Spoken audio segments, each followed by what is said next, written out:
Hi twinkle twinkle. 2 medium size வெங்காயத்தை இந்த மாதிரி நறுக்கி வச்சுக்கோங்க. 6 வரமிளகாய் எடுத்துக்கோங்க. 1/2 ஸ்பூன் ஜீரகம், 10 பூண்டு தோலோடையே எடுத்துக்கோங்க, கழுவிட்டு வச்சுக்கோங்க. வெங்காயத்தை மிக்ஸி ஜாரில் சேர்த்துக்கலாம்.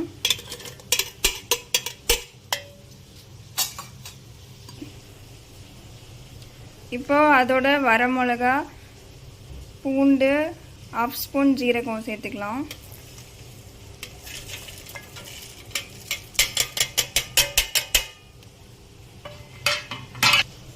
தேவையான அளவு உப்பு போட்டுக்கோங்க. இதை இப்போ அரைச்சிட்டு வந்துடலாம். ரொம்பவும் கொரன்னு இல்லாமல் ரொம்பவும் நைஸாக இல்லாமல் இந்த மாதிரி அரைச்சிக்கோங்க. இதுக்கு கொஞ்சம் தாராளமாகவே நல்லெண்ணெய் ஊற்றிக்கோங்க, ஏன்னா அது கொஞ்சம் ஸ்பைஸியாக இருக்கும். உளுந்தம்பருப்பு 1 ஸ்பூன் போட்டுக்கோங்க. கடுகு 1/2 ஸ்பூன் கடுகு,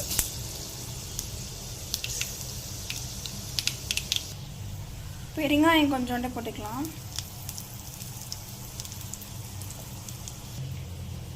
இப்போ அந்த அரைச்சிட்டு வந்த விழுதை அதில் சேர்த்துக்கலாம். இது நல்லா கொதிக்கணும், பச்சை வாசம் போகிற அளவுக்கு கொதிக்கணும். நல்லா மிக்ஸ் பண்ணிக்கோங்க.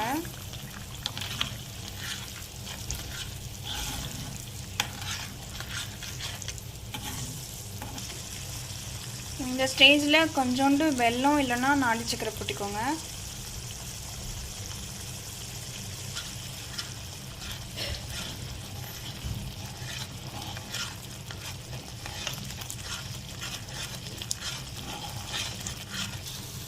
பாருங்க, நல்லா எண்ணெய் கக்கி வந்துருச்சு. இந்த ஸ்டேஜில் ஆஃப் பண்ணிடலாம்.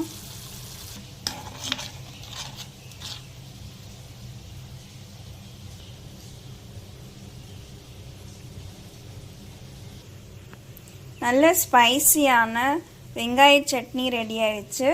இது நம்ம ஜீரகமும் நாட்டு சக்கரையும் நம்ம போட்டுக்கோம், அதனால இன்னும் டேஸ்ட் டிஃப்ரெண்ட்டாக ரொம்ப நல்லாயிருக்கும். நீங்கள் நாட்டு சக்கரை இல்லைன்னா வெல்லம் கூட போட்டுக்கலாம். இதை நீங்கள் ஸ்டோர் பண்ணி கூட வச்சுக்கலாம் ஒரு பாட்டிலில்.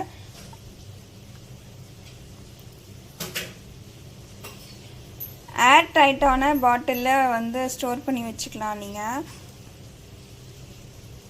ஸ்பைசியான வெங்காய சட்னி ரெடி ஆயிடுச்சு. நீங்களும் செஞ்சு பார்த்துட்டு சாப்பிட்டு பார்த்து சொல்லுங்கள். தேங்க்யூ.